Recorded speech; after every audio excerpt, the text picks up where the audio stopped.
rocket attacks on our ships, murders at our embassies, roadside bombs in Iraq and Afghanistan, funded and armed by Iranian Quds Force and IRGC killers.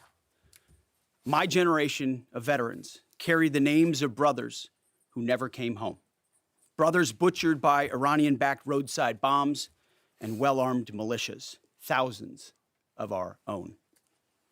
We didn't start this war, but under President Trump, we are finishing it. Their war on Americans has become our retribution against their Ayatollah and his death cult. It took the 47th president, a fighter who always puts America first, to finally draw the line after 47 years of Iranian belligerence. He reminded the world, as he has time and time again, being an American means something unbreakable. If you kill Americans, if you threaten Americans anywhere on earth, we will hunt you down without apology and without hesitation, and we will kill you. President Trump has also been very consistent. Crazy regimes like Iran, hell-bent on prophetic Islamist delusions, cannot have nuclear weapons. It's common sense. Many have said it, but it takes guts to actually enforce it, and our president has guts. Iran's stubborn and self-evident nuclear pursuits, their targeting of global shipping lanes, and their swelling arsenal of ballistic missiles and killer drones are no longer tolerable risks. Iran was building powerful missiles and drones to create a conventional shield for their nuclear blackmail ambitions. Let me say that again. A conventional shield for their nuclear blackmail ambitions. Our bases, our people, our allies, all in their crosshairs. Iran had a conventional gun to our head as they tried to lie their way to a nuclear bomb. It almost worked under Obama and his terrible deal, but not under this president. Turns out the regime who chanted death to America and death to Israel was gifted death from America and death from Israel. This is not a so-called regime change war, but the regime sure did change, and the world is better off for it. Today, in their desperation, the enemy is unmasked. As Iranian missiles and drones rain down indiscriminately on the hotels, airports, apartments, and other civilian targets of their neighbors. Cowardly terrorist tactics from a regime that for decades has trafficked in cowardly terrorist tactics, lies, death, and destruction to this day. The Iranian leadership has built nothing except proxies and missiles and drones and deeply buried nuclear factories and facilities. Peaceful nuclear ambitions do not need to be buried underneath mountains. Last June, Operation Midnight Hammer obliterated their nuclear program to rubble. Afterward, we told them plainly, that's it, now make a deal. They arrogantly refused.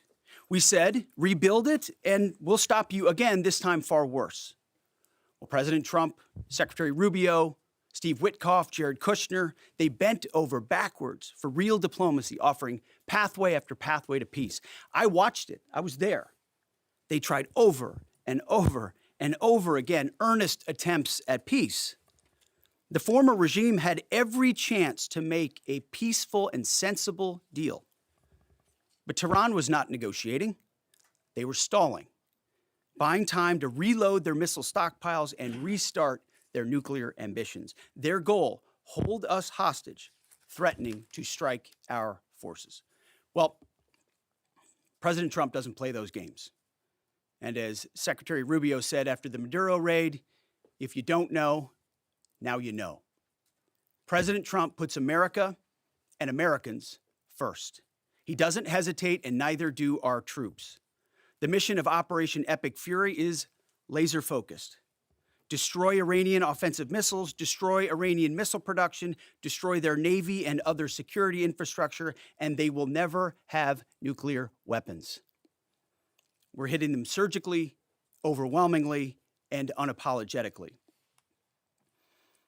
With every passing day, our capabilities get stronger and Iran's get weaker. We set the terms of this war from start to finish. Our ambitions are not utopian, they are realistic, scoped to our interests and the defense of our people and our allies. Speaking of people, we hope the Iranian people take advantage of this incredible opportunity. President Trump has been clear, now is your time. To Iranian security forces, choose wisely. President Trump has also been clear about your fate in either direction. To the media outlets and political left screaming endless wars, stop. This is not Iraq. This is not endless. I was there for both. Our generation knows better, and so does this president. He called the last 20 years of nation-building wars dumb, and he's right. This is the opposite. This operation is a clear, devastating, decisive mission. Destroy the missile threat, destroy the Navy, no nukes. Israel has clear missions as well, for which we are grateful. Capable partners, as we've said since the beginning, capable partners are good partners. Unlike so many of our traditional allies who wring their hands and clutch their pearls, hemming and hawing about the use of force. America, regardless of what so-called international institutions say, is unleashing the most lethal and precise air power campaign in history. B-2s, fighters, drones, missiles, and of course, classified effects. All on our terms, with maximum authorities. No stupid rules of engagement, no nation-building quagmire, no democracy-building exercise, no politically correct wars. We fight to win, and we don't waste time or lives. As the president warned, an effort of this scope will include casualties. War is hell, and always will be. A grateful nation honors the 4 Americans we have lost thus far and those injured. The absolute best of America. May we prosecute the remainder of this operation in a manner that honors them. No apologies, no hesitation, epic fury for them and the thousands of Americans before them, taken too soon by Iranian radicals. Before I turn it over to General Kane for the operational update, let me speak straight to you, the Joint Force, our warriors on the front lines. This is your moment. This is the generational turning point America has waited for since 1979, and since the rudderless wars of hubris my generation, our generation, endured. Don't listen to the noise. Just stay focused. Our commander-in-chief is steady at the wheel. We face a determined enemy, but you are better. But we must prove it every single day. History doesn't care if we're tired, if we're scared, or if the fight feels big. It demands warriors who rise anyway. Peace through strength, the warrior ethos, lethality, unity of purpose, those are not slogans. They're the beating heart of what it means to wear the uniform, that uniform. You think clearly under fire, you act decisively in chaos, you uphold the Constitution, and you uphold our country without hesitation. We are not defenders anymore. We are warriors, trained to kill the enemy and break their will. History is watching. Be the force you swore an oath to be, focused, disciplined, lethal, and unbreakable. We will finish this on America First conditions of President Trump's choosing. Nobody else's, as it should be. And know this above all, President Trump and I have your back, always. Through fire, through criticism, through fake news, through everything. We unleash you because you are the best, most powerful, most lethal fighting force the world has ever seen. May Almighty God watch over you and his providential arms of protection extend over you. Godspeed, warriors, and keep going. General Kane. Over to you. Thank you, Mr. Secretary, and good morning, everyone. The purpose of my portion of the briefing today is to update you and the American people on the actions taken thus far. The briefing will discuss the preparation, the planning, setting the force, the early operations, and how we're assessing the progress thus far. So let's get started. On Saturday, 28 February, at 01:15 Eastern Standard Time, 9:45 a.m. local Tehran time, on the orders of the President of the United States, U.S. Central Command, under the command of United States Navy Admiral Brad Cooper, commenced Operation Epic Fury. As I said, I'm going to walk you through the initial phases of the operation. But first, I want to express my deep condolences and the condolences of the Joint Force to the Department of War personnel killed and wounded in actions thus far. As the Secretary said, they're heroes and represent the best of our nation has to offer. They're true examples of what selfless service means. Our deepest and heartfelt condolences are with their families, their friends, and their units. We grieve with you and we will never forget you. Additionally, I stand here before you today grateful for each service member, planner, logistician, operator across our joint force, for our Department of War civilians, our intelligence community teammates, our interagency teammates who continue to stand in harm's way alongside us. I am proud of all of you as you take the fight to the enemy, and we are the best in the world at integrating, period. I want to extend my personal gratitude to the dedicated commanders and senior enlisted leaders and the enlisted members of the Joint Force who are fighting this fight across the CENTCOM AOR. In addition to Admiral Cooper and Fleet Master Chief Compton, I want to highlight a few today. U.S. Army Central Command Commander Lieutenant General Pat Frank, who, along with his team, are fighting the counter-missile and counter-drone fight. United States Navy Central Command Commander Vice Admiral Kurt Renshaw and his team, who are engaged with the Iranian Navy and projecting American naval combat power from the seas. And United States Air Force Central Command Commander Lieutenant General Derek France and his leadership team, who are crushing Iranian targets from the air. I want to highlight the support to the CENTCOM fight from other combatant commands who are directly involved with this effort, to include U.S. Spacecom, U.S. Cybercom, and U.S. UCOM. I also want to specifically call out United States Transportation Command and U.S. STRATCOM for their contributions to this fight. We cannot project American combat power at the time and place of our choosing without both. And finally, I want to express how deeply thankful I am for the continued service and sacrifice of the entire Joint Force and their families. Their unwavering commitment and dedication are the cornerstones of this effort. So let me start with a few details. First, to be clear, as the Secretary said, this is not a single overnight operation. The military objectives that CENTCOM and the Joint Force have been tasked with will take some time to achieve, and in some cases will be difficult and gritty work. We expect to take additional losses, and as always, we will work to minimize U.S. losses. But as the Secretary said, this is major combat operations. So let me talk about the preparation and the planning. On February 28th, the full strength of America's armed forces came together in a unified purpose against a capable and determined adversary.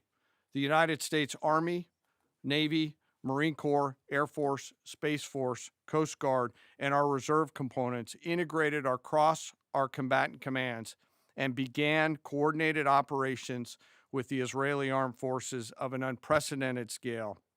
As the Secretary laid out, our military objectives are clear.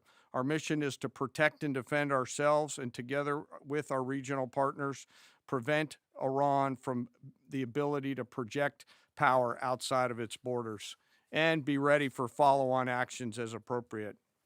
Across every domain, land, air, sea, cyber, the U.S. Joint Force delivered synchronized and layered effects designed to disrupt, degrade, deny, and destroy Iran's ability to conduct and sustain combat operations. On the U.S. side, this marked the culmination of months and in some cases years of deliberate planning and refinement against this particular target set. From precision strikes against key military infrastructure to persistent intelligence and targeting integration to the close coordination of the components across vast distances, this operation again demonstrated America's reach, readiness, and professionalism, and that of our joint united force. It was historic not only in the operational scope, but in the level of joint integration displayed across every element of the joint force. And as I said earlier, this work is just beginning and will continue. So now to talk a little bit about setting the force and setting the theater. On the order of the Secretary of War over the last 30 days to reinforce deterrence and provide the President with credible options should action be required, the Joint Force began to systematically reposition assets and personnel across the region.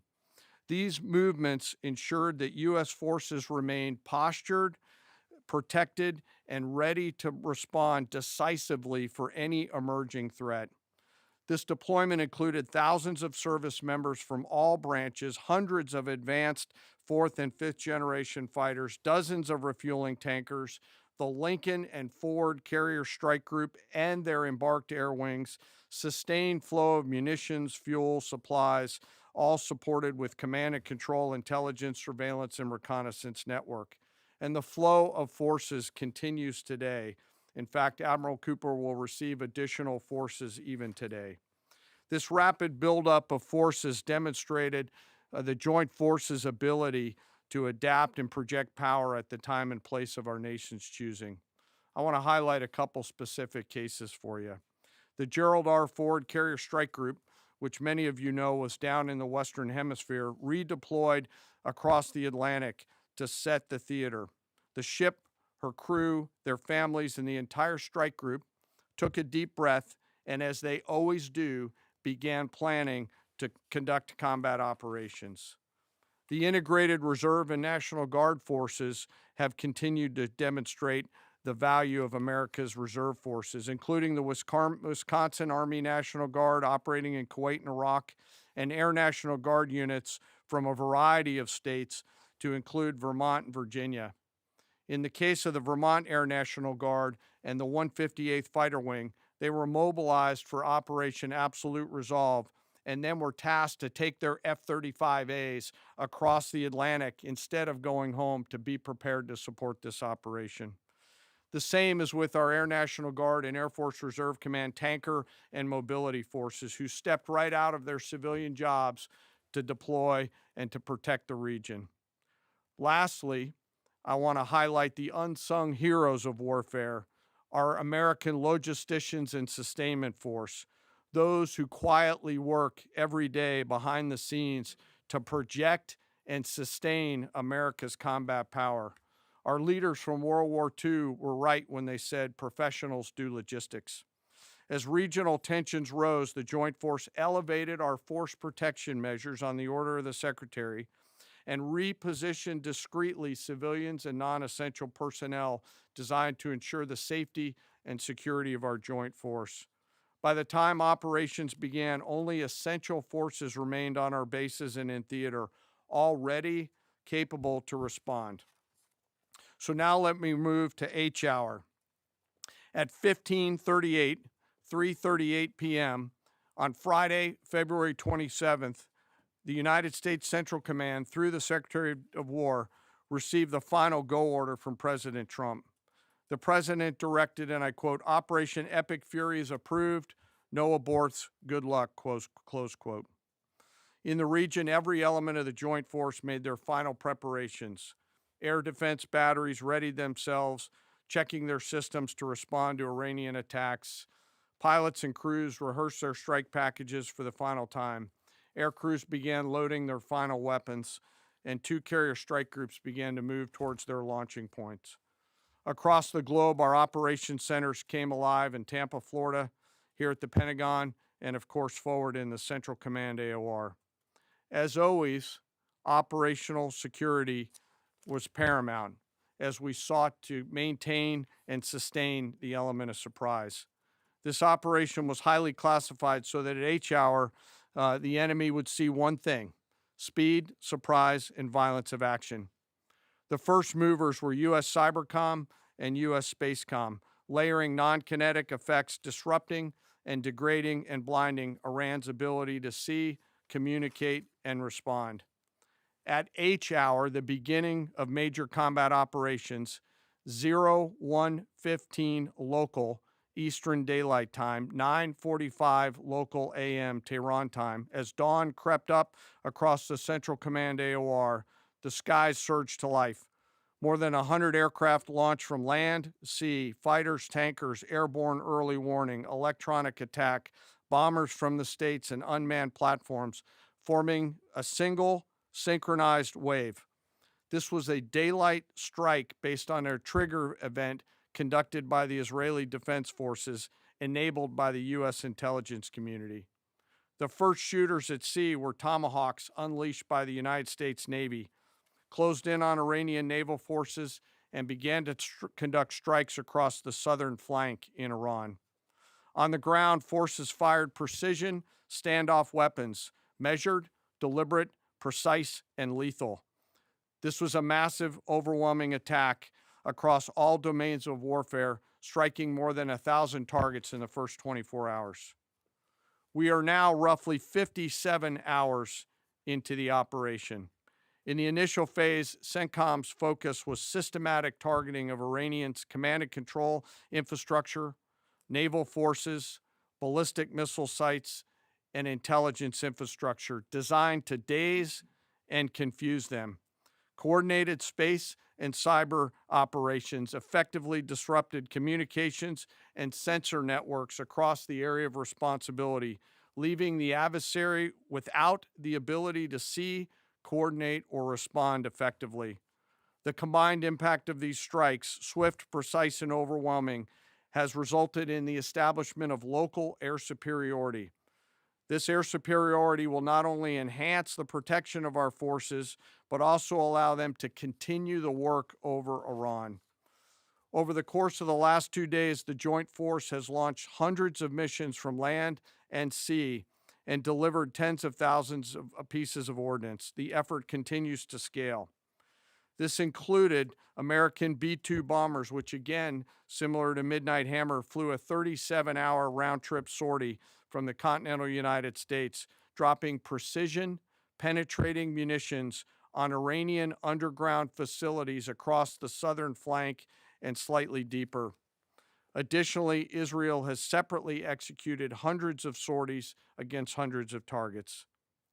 Beyond Air Force and Navy aircraft strike packages, coordinated salvos of precision standoff weapons from across the region have neutralized hundreds of pre-planned targets.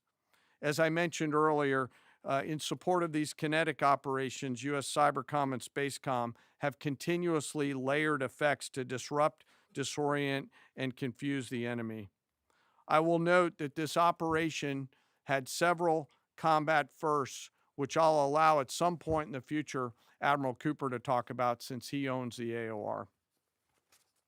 While we've prosecuted a relentless offensive campaign, our defense has been equally important. Across the theater, operations have remained steady and disciplined. Once again, our integrated air and missile defense network is performing exactly as it's intended. U.S. Patriot and THAAD batteries, along with ballistic missile defense-capable Navy destroyers, continue to coordinate and execute intercepts with precision and consistency. I wish that every American could hear the voice communications like I have as these joint operations centers remain calm, focused, and cool while executing under fire over and over again. Collectively, these systems have intercepted hundreds of ballistic missiles targeting U.S. forces, our partners, and regional stability. The threat from one-way attack UAVs has remained persistent. Our systems have proven effective in countering these platforms, engaging targets rapidly. Each intercept represents Hundreds of hours of training, readiness, and technology all coming together to work as designed. We will remain vigilant in the counter UAV fight. And the defense of the region is not ours alone. As the threat grew, our partners surged in beside us. Air defense batteries in Qatar, the UAE, Kuwait, Jordan, and Saudi Arabia joined the fight, proof positive that years of training, trust, and hard-earned integration pay off. I am aware of the loss of 3 U.S. Air Force F-15Es overnight in the region. I am grateful for the safety of the crews, and we know that this was not from hostile enemy fire. As this matter's under investigation, I'll not comment further on this. Let me close. Operations will remain active across the theater and across the globe. The U.S. forces are postured not only to maintain pressure, but to respond and adapt as required. Operation Epic Fury stands as a reminder of what the United States military uniquely delivers: the ability to project power on a global scale with speed, surprise, precision, and overwhelming force when and where our nation requires it. What we've demonstrated over the past several days reflects years of investment in readiness, joint integration, and professionalism of the joint force. As major combat operations continue across CENTCOM, we remain engaged globally. America's joint force retains the credibility, capacity, and flexibility to respond to any contingency anywhere in the world at any time. To those who would test our resolve or threaten the United States, our allies, or our interests, understand clearly we can reach you, we can sustain the fight, and we can scale the fight, and we will prevail. To the American people, your joint force remains steady, frosty, calm, and focused. Your service members are trained, disciplined, and determined. We understand the risks of this mission and the weight of the responsibility that we carry. We also recognize that our families also shoulder the burden at home. You are a part of this too. I am proud today, as I am every day, to stand as a member of America's joint force. There is no mission too complex, no distance too great, and no adversary too determined for the men and women who wear our nation's uniform. We mourn our fallen, we honor their families, and we continue our mission with focus, unity, and strength. And now I'm happy to take any questions. Thank you, Mr. Chairman. Right here. Go ahead. Thank you for your time. What percentage of Iranian long-strike capabilities are still in the fight, and what is our exit strategy here, and when will it be deployed? Well, they have long-range strike capabilities, which we are hyper-focused on. The brief we got just this morning, Admiral Cooper knows exactly and precisely what kind of threat matrix he's looking at, the way they might change their techniques, and how we adapt to that. So we're making sure the theater commander has absolutely everything he needs. I mean, one of the things the chairman mentioned is for months and months, even before we built up, we ensured that we had maximum defensive capabilities in theater to allow the president the decision space in the future. So even before this buildup in the last 30 days, we discreetly brought defensive assets in to make sure, understanding that there are Iranian capabilities. As far as time frame, I would never hang a time frame from our perspective. The commander-in-chief sets the op tempo and terms of this fight. As I said, it's on his terms. And we'll make sure that Admiral Cooper and his team have everything they need, not just to defend. I mean, the best defense is good offense.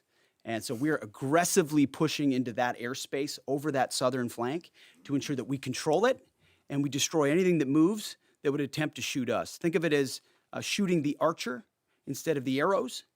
That's where we want to be. And we have the kind of exquisite intelligence to get over the top, find that and destroy it. It won't happen overnight. This is a big battle space with a lot of capabilities. That's part of the reason why it's such a threat to us. That's why I talk about conventional umbrella to blackmail nuclear ambitions. They were building up this conventional arsenal in order to ensure that no one would ever block them from their ability to get nuclear weapons. So we're very clear-eyed, about the nature of this Iranian threat, and we're going to get after it. I don't know if you have anything to add to that, Mr. Chairman. Thank you for the question. The only thing I'll add is that unlike an operation, a single operation like Midnight Hammer or Absolute Resolve, it'll take some time for us to conduct battle damage assessment, and the targeting cycle that CENTCOM will run will take those things into effect. Admiral Cooper will adjust his plan and fires accordingly to ensure that we're attriting that. He's focused on long-range strike capability coming out of the enemy, and that's a key and essential part of it. Of the capabilities that still exist from the enemy front? Yeah, that's what I mean when I say we're still doing BDA. Normally we'd be able to see a singular thing and we'd assess pretty quickly. He's doing offense and assessment simultaneously, so it'll take longer for us to assess than it would in a single operation. Secretary Hegseth, thank you. Reagan Reese with the Daily Caller. 2 questions for you. The president said yesterday in his video message that we will leave Iran when we complete all of our objectives. What are our objectives? And can you share more information on how the soldiers who were killed were killed? Well, I laid out the objectives, as did the chairman. They're completely nested. I mean, Iran has an ability to project power against us and our allies in ways that we can't tolerate. So whether that's ballistic missiles and drones, so offensive capabilities, effectively their navy, which would attempt to set other terms and impose different costs, drone capabilities, which we laid out there, and ultimately, though this tying it back to Midnight Hammer, the president has been willing to make a deal. You can't have a nuclear bomb. Radical Islamists can't have a nuclear bomb that they wield against the world. He gave them every single opportunity. Then we precisely took it away. And even then, after that, they didn't have that. They didn't come to the table with a willingness to give it away. So ultimately, those nuclear ambitions, which never ceased, are something that had to be addressed as well. So that's a discrete sense of what's being addressed here to ensure that they can't use that conventional umbrella to continue a pursuit of nuclear ambitions. And then as it pertains to the U.S. casualties, that particular incident was, you have air defenses and the lot's coming in and you hit most of it, and we absolutely do. We have incredible air defenders. Every once in a while you might have one, unfortunately we call it a squirter that makes its way through, and in that particular case, it happened to hit a tactical operations center that was fortified, but these are powerful weapons. So we certainly will do, as I said, moments like that, as we remember them and we take care of them and take care of their families, only stiffen our resolve to ensure that we do this properly. Thank you. Yep, right here. Thank you, Secretary Hegseth. I had 2 questions for you. First, are there currently any American boots on the ground in Iran? No, but we're not going to go into the exercise of what we will or will not do. I think it's one of those fallacies for a long time that this department or presidents or others should tell the American people this, and our enemies, by the way, here's exactly what we'll do. Here's exactly how long we'll go. Here's exactly how far we'll go. Here's what we're willing to do and not do. It's foolishness. And so President Trump ensures that our enemies understand we'll go as far as we need to go to advance American interests. But we're not dumb about it. You don't have to roll 200,000 people in there and stay for 20 years. We've proven that you can achieve objectives that advance American interests without being foolish about it. Now, will we be bold about it? Are we willing to be decisive about it? Do we put months and months of planning into what kind of effects we want to achieve? Absolutely. But going forward, why in the world would we tell you, the enemy, anybody, what we will or will not do in pursuit of an objective? We fight to win. We fight to achieve the objectives the President of the United States has laid out, and we will do so unapologetically. Thank Is there you. any significance to Israel carrying out this strike to kill the Ayatollah? And I wanted to know, what was your immediate reaction to finding out about his killing? I think Israel did a great job in the conduct of that operation. President Trump put a 4-week timeline right on here. it. Are you Please. saying that's wrong? Yeah, thank you. You mentioned during the briefing, General Kane, that there would be additional troops sent to the region. Could you say how many troops currently are involved in this operation and how many additional troops are planned to go in this next phase? I don't want to talk specifics because that would tip the enemy off. We have more tactical aviation flowing into theater just based on the time it took to get it out there. I think we're just about where we want to be in terms of total combat capacity and total combat power for Admiral Cooper. One of the things, though, that a commander, he'll consistently assess the trajectory of the campaign. Is he on or off trajectory? And then make an ask of the joint force, which will then develop options for consideration by the secretary and the president to either increase or in some cases decrease the amount of combat capability that we have over there. I heard the question about 4 weeks. It's the typical NBC sort of gotcha type question. President Trump has all the latitude in the world to talk about how long it may or may not take. 4 weeks, 2 weeks, 6 weeks. It could move up. It could move back.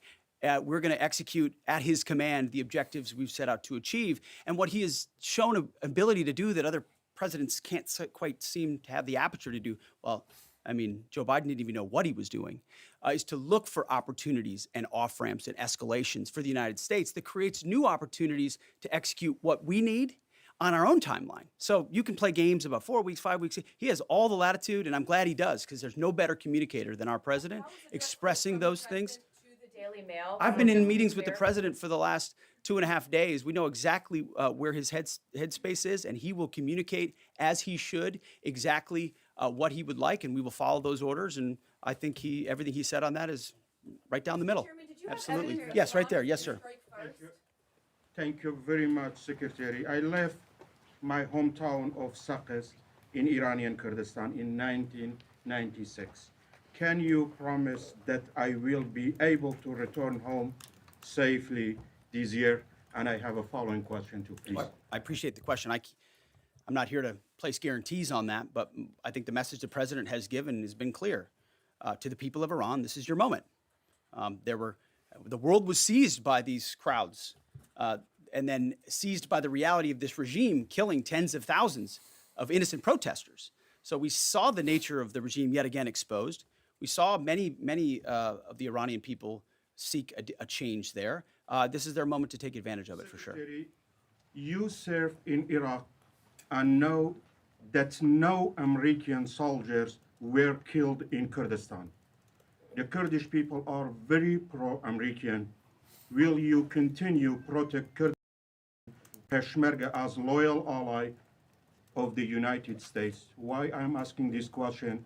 Because now Kurdistan is under attack by Iranian drones and by proxies in Iraq and on the region. I think I can speak to allies generally in the region who we've been in constant communication with. We have been standing shoulder to shoulder with them, and we appreciate their capabilities. Absolutely. Yes, right here. Hi, thank you. Cameron Arkin with the Daily Wire. My question is about some of the domestic threats, if any, regarding this right now. Would there been any concerns about Iranian sleeper cells, and kind of what has the Trump administration been doing to kind of monitor these All threats? across the interagency, in full coordination. Of course, we're paying attention to any potentialities there. This is a former regime, a regime that seeks to export that ideology and try to sow terror. We're ready for that. We've seen these types of folks before, and the American people can rest assured that we're vigilant on that. Right here. Secretary, thank you. Kind of a follow-up on that last question. There was just this, what appears to be a terrorist attack in Austin yesterday. How does that change the operation at all? What effect does that have? And then It doesn't change the operation at all, and I know the authorities are executing exactly the way they should. Secretary Higseth, and one for Chairman Kane as well. I understand, to your point here, that you don't want to broadcast everything for our adversaries to hear, but the American people also want to know what they're sending their men and women to war for. Is there a concern of this spiraling into a longer war? And then one for the chairman when you're done. Did you not hear my remarks? I mean, we're ensuring the mission gets accomplished, but we are very clear-eyed, as the president has been, unlike other presidents, about the foolish policies of the past that recklessly pulled us in to things that were not tethered to actual clear objectives. So we know, we have plans, we have generals, we have chairmen, we have commanders, CENTCOM commanders, Admiral Cooper, who's executing very deliberately to ensure outcomes that I laid out are accomplished.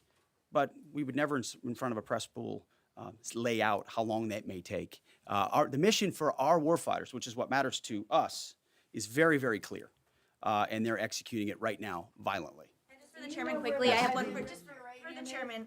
You said this is not a one-night operation, it will take time to achieve the goals. What would be the goal line here for you? I think the Secretary laid out the military objectives, and that's what we execute against is the military objectives. Last one right here. Thank you, sir. As you've said, there are a large amount of U.S. service members that are in harm's way right now. What is your prayer for them? First of all, my prayer for them is that I do pray for them. My wife prays for them. Our family prays for them. Our cabinet prays for them. None of this is done on a whim. Having been in their boots, having been in their shoes, having been in their flight suits, I know we think about them with every decision that we make and every recommendation that we make to the President of the United States. Those recommendations are made prayerfully. And when I pray every day for them and for this mission, I pray simply for the biblical wisdom to see what is right and the courage to do it. It's going to take courage to follow through on this. There's going to be a lot of noise, and we pray for that, and we hope all of you do as well. Thank you very much. Appreciate it. Thank you. Going to strike first.